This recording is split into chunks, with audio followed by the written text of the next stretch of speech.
This episode of Every Little Thing is brought to you by Cole Haan. Cole Haan believes in highlighting the stories of smart and extraordinary women. And so, naturally, they wanted the extraordinary women hosts here at Gimlet in a room, and I was also there. And among many things, we talked about something that we all deal with in different ways: perfectionism.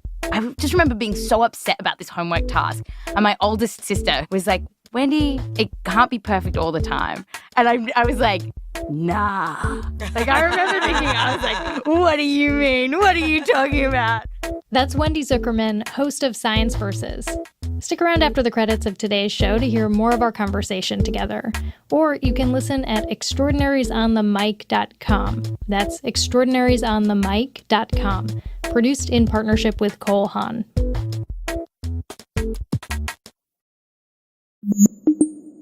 You are listening to the exhilarating on-demand audio program called Every Little Thing from Gimlet Media. Shortly, you will hear Bill Nye, the Science Guy, speaking with Flora. Flora! Bill! Flora worked with Bill on his Netflix show Bill Nye Saves the World. This explains their familiarity.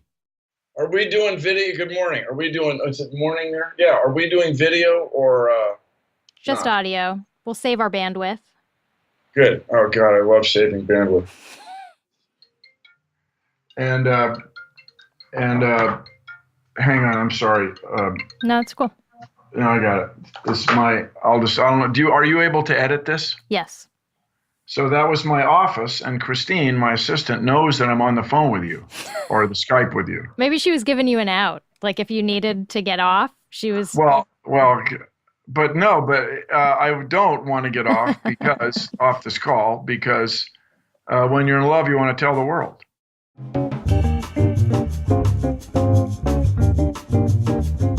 Welcome to Celebrity Crush. This is where we learn about the nerdy interest of an otherwise normal celebrity. So we're talking about Nathaniel Bowditch, my guy. The objective of today's episode is to make you develop feelings for an unlikely and obscure historical figure. Let's get started. Okay, so how would you characterize your relationship with Nathaniel Bowditch? I love the guy. And let's keep in mind that I'm talking about Nathaniel Bowditch, born in 1773, not one of the modern Nathaniel Bowditches.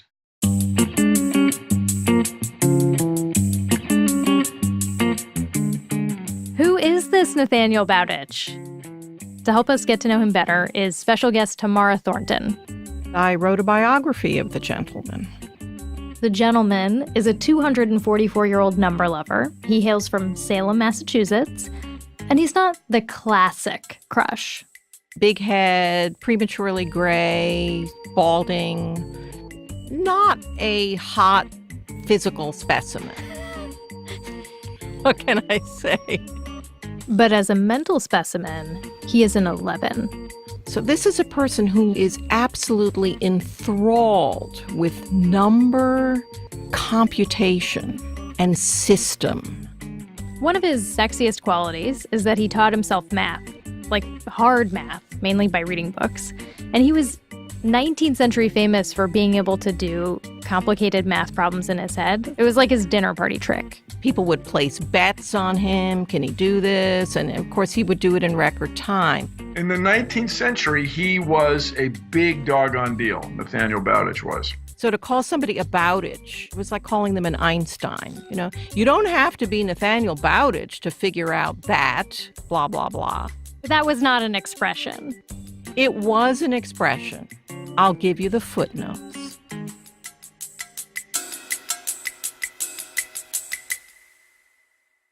If human calculator doesn't spell attraction for you, Bowditch was also a man of letters. And this is partly what Bill digs about him. Bowditch translated Laplace celestial mechanics into English, Celeste Mécanique. And when you look at that book, it's just equation after equation after equation about the motion of Saturn, Mars, Jupiter. And furthermore, Bowditch taught himself French so he could translate it into English. Come on, man. When did you first find out about him? Was it love at first read? Yeah, in fifth grade, I think, I read the book Carry On, Mr. Bowditch many times. And it's still, if you're a elementary school librarian, you still have it available. It was written in 1956, and it won the Newbery Medal. Do you remember reading it and it making an impact on you? I mean, how did it impact you? Oh, yeah. I want to be this guy. I want to learn to do mathematics. Yeah, that's how it impacted me. I want to be that cool. I mean, there are a lot of stories about science-y, mathy dudes who pulled themselves up by their bootstraps. Is there something about him that really speaks to you? Well, it may have to do with being a boy, but the first thing was he was a young boy. I was a young boy. The other thing, he was born before the United States was the United States, and he was, according to the book, he believed in the United States becoming its own country and thought it was cool, and then it was mathematics, and that really grabbed me. And then the last thing, Flora, is the sailboats are cool. They're full of nouns that you don't need everywhere else in life. Tack clue, pintles, binnacles. What do boats have to do with Bowditch? Well, this is actually Bowditch's biggest claim to fame. He edited this nautical almanac that instructed sailors how to navigate by the stars. And it is filled with charts and tables that you can plug navigation numbers into to get your bearings. And Bowditch gave the book the very romantic title, The American Practical Navigator. It was better than anything that had come out before because he had recalculated every single number in the charts, in its tables. Everybody knew you can stake your life on those numbers and you'll get back home safely. If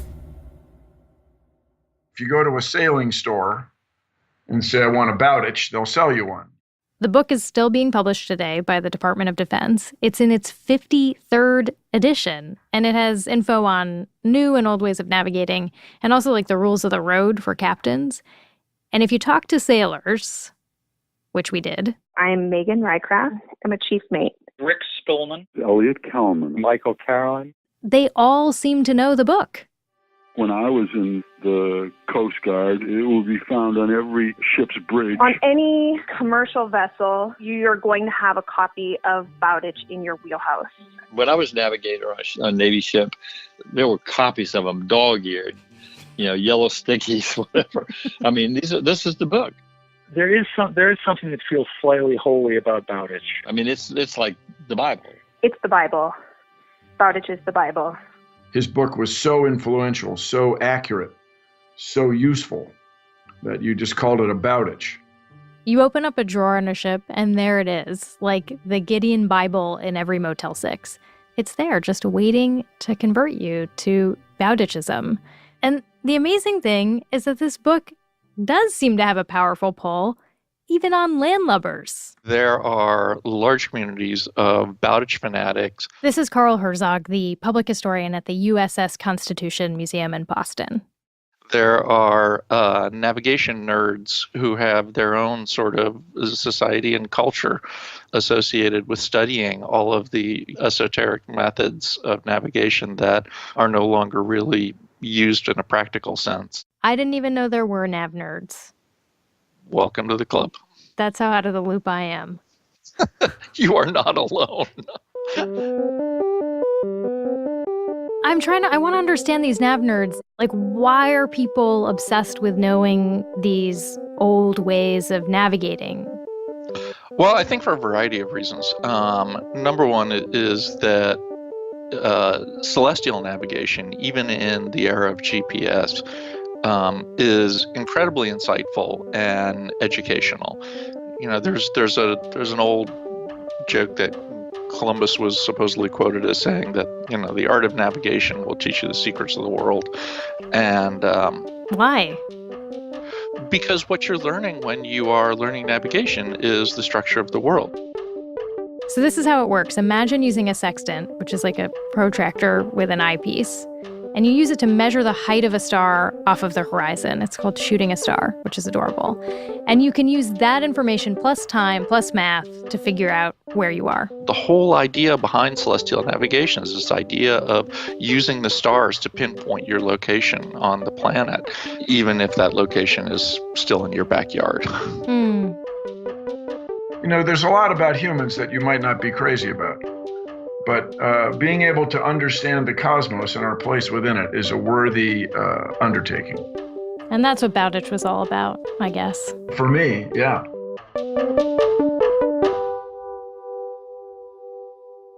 You have a lot of hobbies and interests. I remember this from working on the show, like baseball, Bowditch. What is the meaning of that? Do you think it's important to have interests and hobbies? Yeah, well, I'd say have an interest in something. One of the things, Flora, you may recall, there's a couple words I just insisted we not use on Bill Nye Saves the World.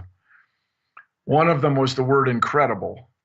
If something's described as incredible, it usually isn't. And the other word that I just insist people not use, leastways on my show, is boring. How can you live in our society and be bored by anything? My goodness, there's so much going on. There's so many cool things around us all the time. I hope you're never bored. Please, everybody. There's a whole world out here.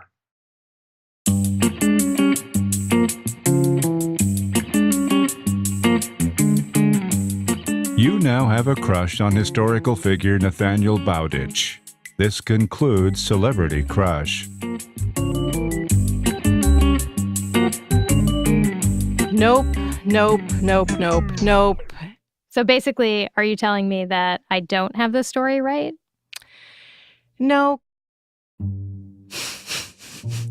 Things are never as simple as they seem, as usual. There's one more thing you have to know about Bowditch before we close the book on him. Tamara Thornton, his biographer, said there's a part of Bowditch's legacy that even his biggest fans don't know much about. And it's even bigger than the navigation manual. And you might be thinking, what could be bigger than the Bible of the sea? Pioneering bureaucracy. That's the answer.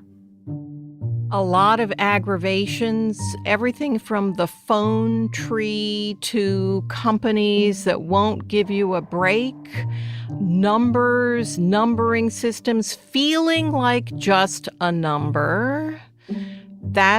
Has Bowditch's calling card on it.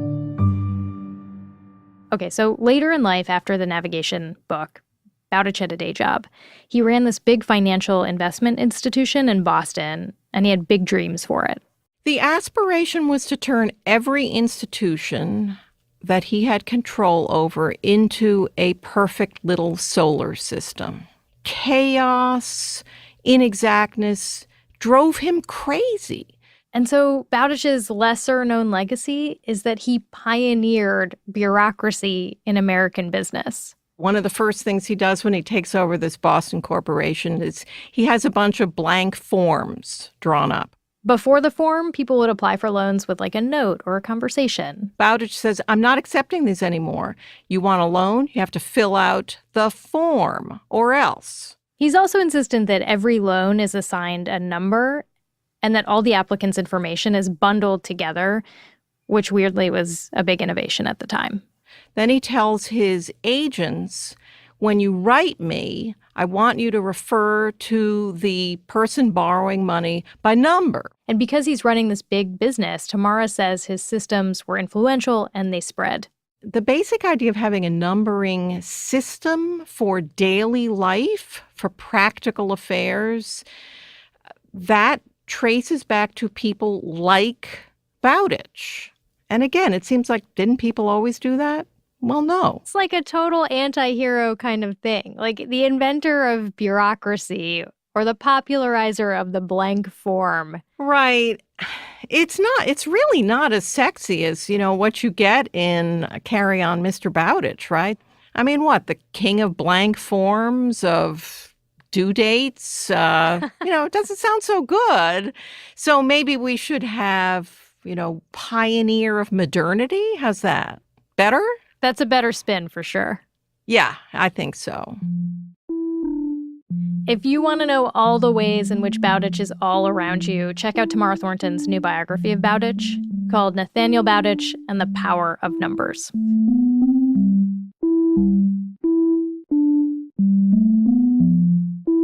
After the break, the meaning of life. Listen to the advertisements.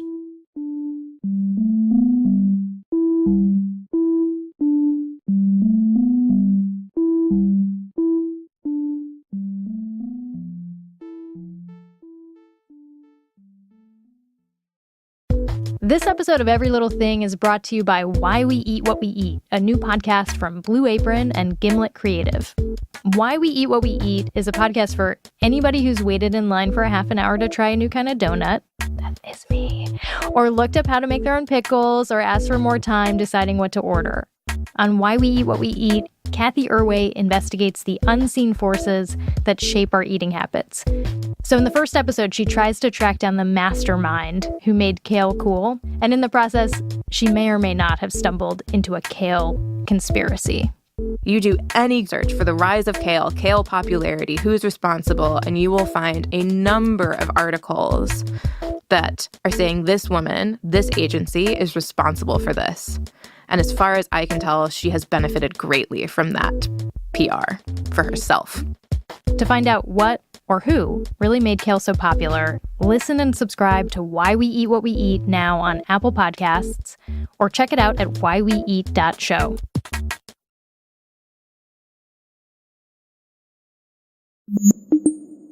You are still listening to Every Little Thing. It's the same show. On August 21st, I was on a lake in northern Georgia, and at a certain moment, I looked up at the sky. And all across the country that day, a bunch of other people did too. Well, my name is Jim Schaffner.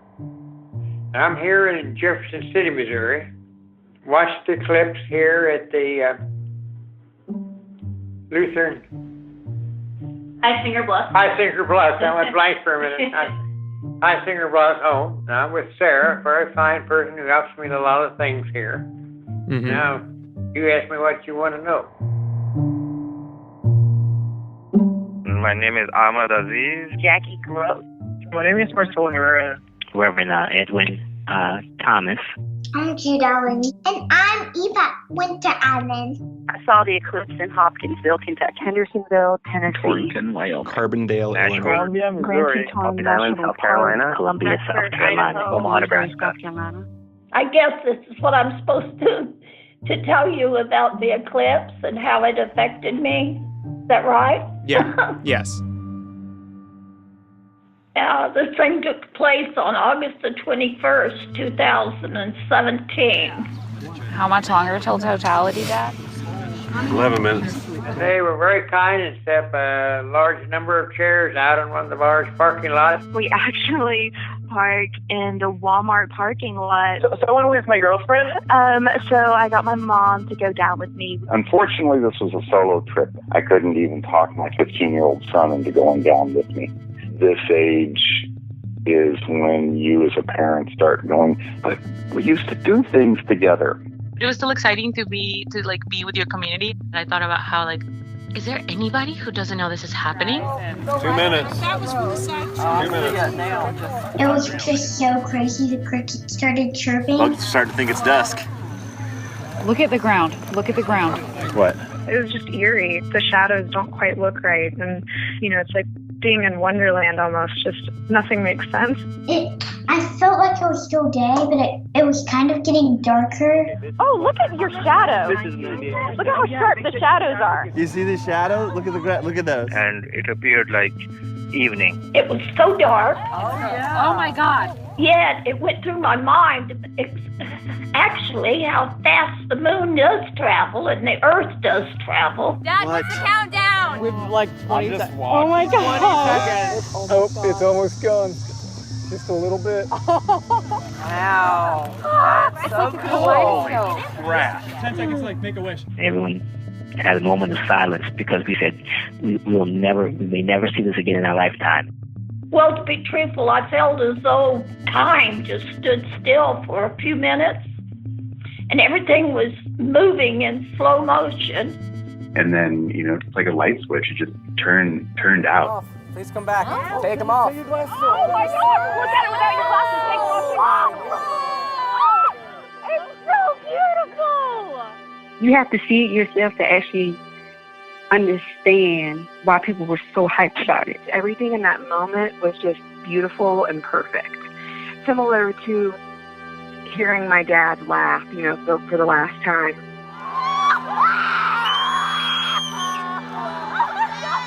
When children cry and like they can't catch their breath and you're just like, breathe, breathe, breathe. What was the feeling you were having? I just can't believe I'm seeing this. This is just so awesome. I just can't believe it. Oh my God.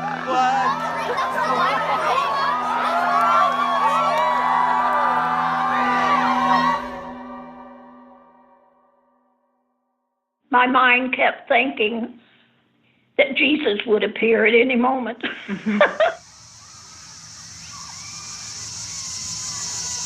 Well, that's been almost 2 minutes, so it should be coming out of it soon. Look at the light. Oh my God! Oh.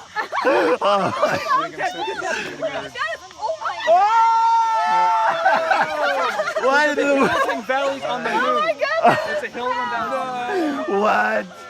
Then all of a sudden, a ray came through, the ray of light, and it looked like a spotlight being turned on the earth. Sun's back. Oh, we did it.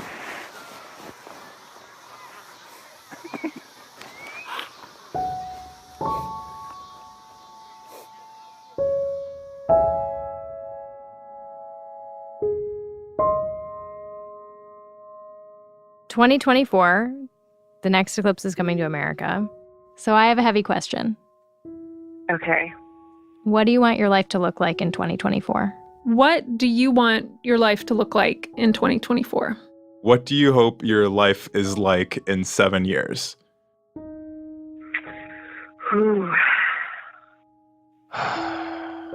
Wow, that is a heavy question. Wow, this is so unprepared for this question. So that's 7 years. All right. Oh, 7 years is a long time. I mean, I can hope for the best. I don't want to be anything higher than 6.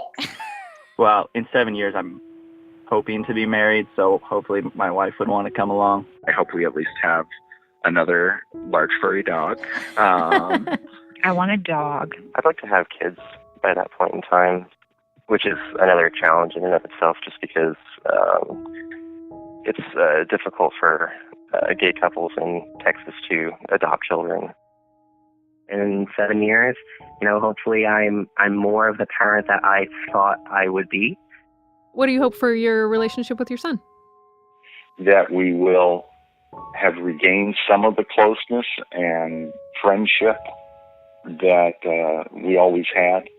It's my greatest fear that I'll have a kid and they'll just be completely uninterested in all the weird stuff I think is cool. Well, and since I'm her only one, there's just a lot of pressure for me to be who she wants me to be, and no one really is ever who their parents want them to be. Yeah, that's true. Well, I hope we're not more divided as a nation. I think we're strong enough with our constitution, and we're resilient as a people.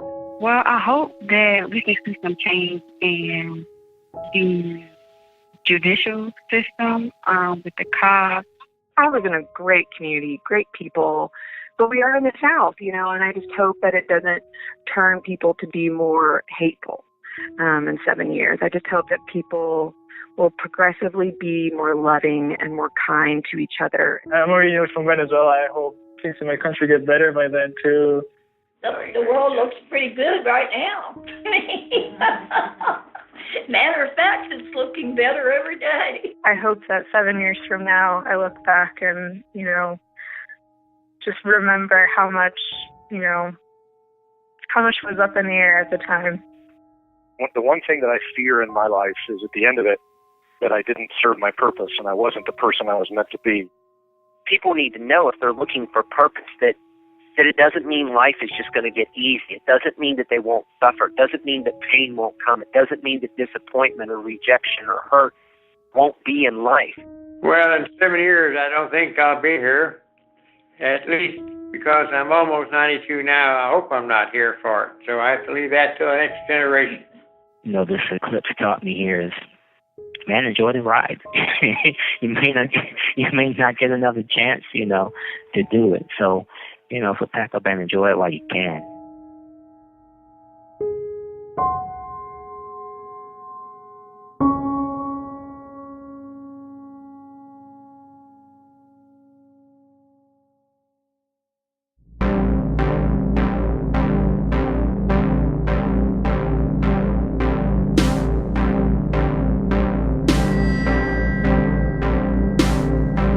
ELT sincerely thanks all listeners who donated audio of their eclipse experience.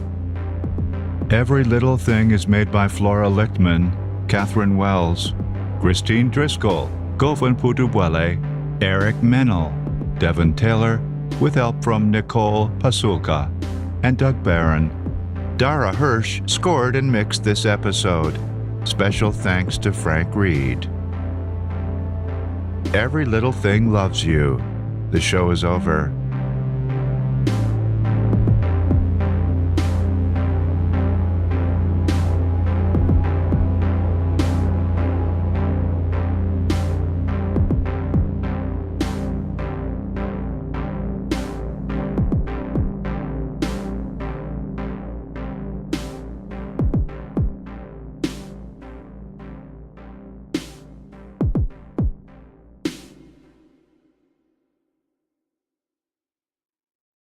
Hey, it's Flora. You're about to hear a special post show produced in partnership with Cole Haan, the fashion brand that believes in highlighting the stories of smart and extraordinary women.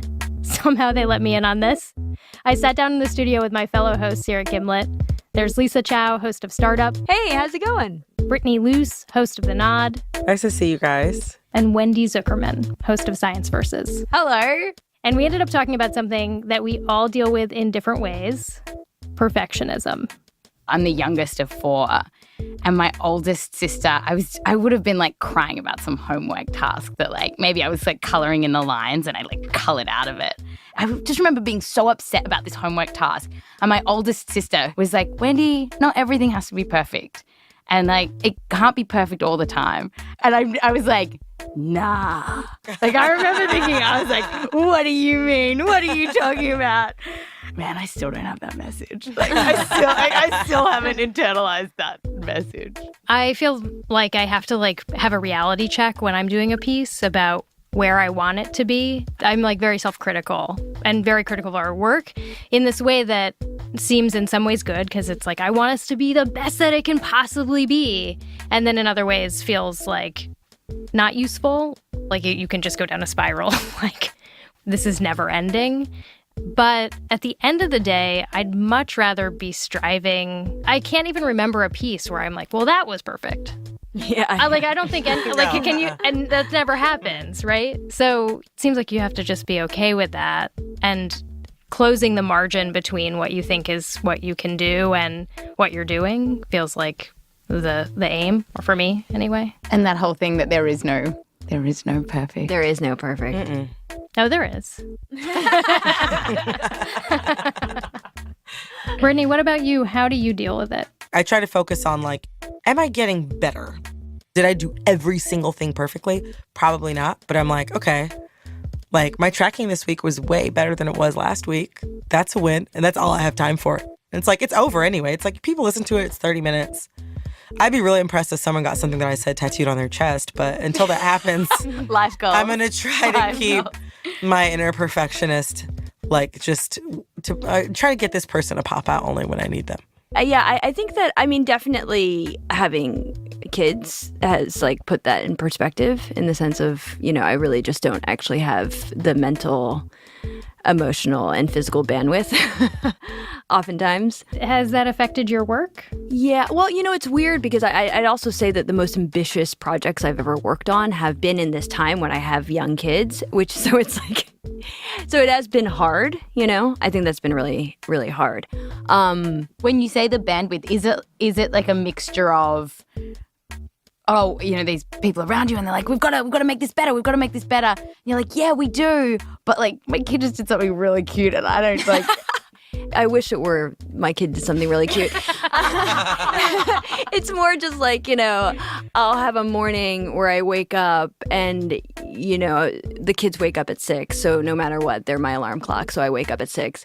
And, you know, it's just a really tiring morning getting one of the kids ready for school. And then it's an incredibly exhausting walk to school because the kid's like having a temper tantrum and punching me in the neck. And so by the time you get to work, you're just like... oh my God, I need a nap. That's like the physical bandwidth and the emotional bandwidth. You're just like physically drained and tired. So like when you're at work is a break, but it's also just like, you know, there are times where you're just like, yeah, I don't care about whether I can hear that breath. You know, like there's like little things. Like I read the mix notes and I'm just like, I do not care. You know? Like, I don't care if you hear that edit. I can't hear it. There's scoring underneath it. It'll be fine. Man, so hearing this conversation about trying to make the best thing possible, striving for perfection, I am really grateful that we got to all be in a room together and talk about this. We should do this more often. This should be a regular part of my life, like a group therapy session among extraordinary women podcast hosts. To hear more of our conversation, stay tuned after next week's show or go to extraordinariesonthemic.com. And also definitely be sure to check out these Extraordinary Women shows, Science Versus, Startup, and The Nod. That's extraordinariesonthemic.com to hear more of our conversation, produced in partnership with Cole Haan. Thanks to our sponsor, Why We Eat What We Eat, a new podcast from Blue Apron and Gimlet Creative that launches this week. In the series, host Kathy Irway investigates the unseen forces that shape our eating habits. Subscribe to Why We Eat What We Eat now on Apple Podcasts or check it out at whyweeat.show.